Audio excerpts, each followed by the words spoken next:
داستان سنا رہا ہوں، اشرف المخلوقات کے فضائل سناؤں گا، خلیفۃ اللہ فی الارض کے واقعات سناؤں گا، یعنی انسان کی انسانیت پر کلام کروں گا کہ اللہ تبارک و تعالی نے انسان کو کیوں پیدا فرمایا۔ برادران اسلام، مذکورہ بارہ آیت میں اللہ تعالی نے ارشاد فرمایا کہ ہم نے انسان کو بہترین سانچے میں ڈھالا ہے۔ بھائیو، انسان خاکی کا ظلم ہے، اس کا ظاہر بھی خوبصورت ہے، اس کا باطن بھی خوبصورت ہے، اس کی صورت بھی حسین ہے، اس کی سیرت بھی حسین ہے، اس لیے کہ اس کی تخلیق کا مقصد سب سے عظیم ہے۔ اس کو خالق ارض و سما نے اپنی عبادت کے لیے پیدا فرمایا ہے، اپنی خلافت کے لیے پیدا فرمایا ہے۔ اس کی شرعت و کرامت کا تاج اس کی تابع داری میں ہے، اس کی اطاعت و شعاری میں ہے، اس کی فرما برداری اور عبادت گزاری میں ہے، اور وہ اپنی فطرت و طبیعت پر قائم رہتا ہے۔ وما خلقت الجن والانس الا ليعبدون کی عملی تفسیر بنا رہتا ہے۔ تو وہ اشرف المخلوقات ہے، افضل الخلائق ہے، اجمل الخلائق ہے، ورنہ اس کا حسن ظاہری، اس کو جمال صورت، اس کو عذاب خدا سے نہ بچا سکے گا۔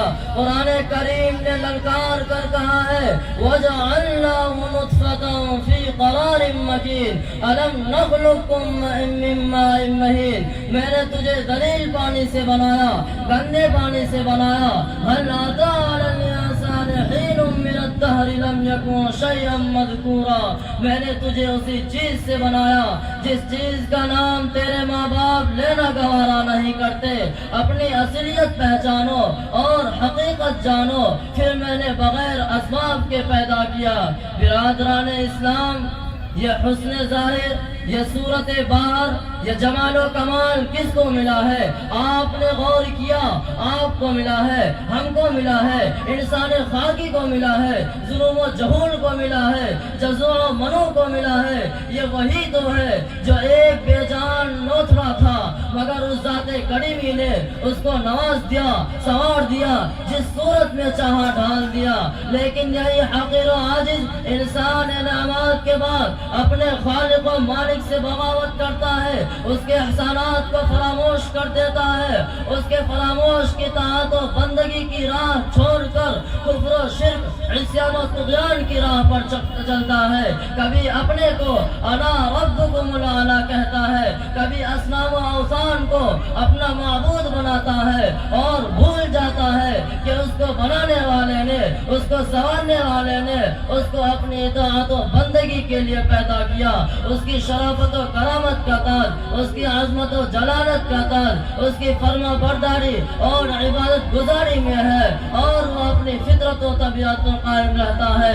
وما خلقت الجن والانس الا ليعبدون کی عملی تفسیر بنا رہتا ہے۔ تو پھر وہ اشرف المخلوقات ہے، افضل الخلائق ہے، اجمل الخلائق ہے، ورنہ اس کا حسن ظاہری، اس کا جمال صورت اس کو عذاب خدا سے نہ بچا سکے گا۔ قرآن کریم نے خود للکار کر کہا ہے وَجَعَلْنَاهُ نُطْفَةً فِي قَرَارٍ مَّكِينٍ أَلَمْ نَخْلُقكُّم مِّن مَّاءٍ مَّهِينٍ میں نے تجھے ذلیل پانی سے بنایا، گندے پانی سے بنایا۔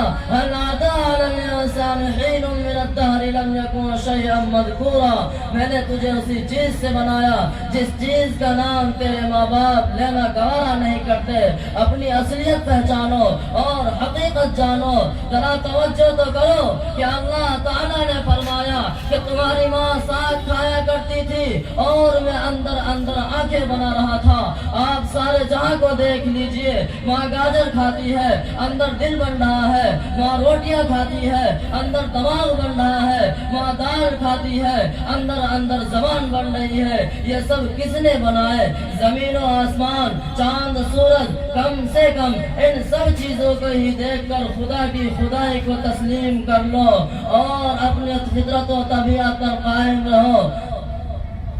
برادران اسلام، اللہ رب العزت فرماتا ہے اے میرے بندے، میں نے تجھے 3 اندھیروں میں پالا، ماں کے پیٹ کا اندھیرا جھلی کا اندھیرا، رحم کا اندھیرا، ماں کو پتا نہیں کہ ماں سوئی ہوئی ہے، میں اندر اندر بنا رہا ہوں، تمہاری ماں کام کاج میں لگی رہتی ہے اور میں تجھے بنانے میں لگا رہتا ہوں۔ یہ پیارے پیارے ہونٹ کس نے بنائے، یہ پیاری پیاری آنکھیں کس نے بنائے، یہ پیارے پیارے کان کس نے بنائے، یہ زبان کس نے بنائی، یہ دل و دماغ کس نے دیے؟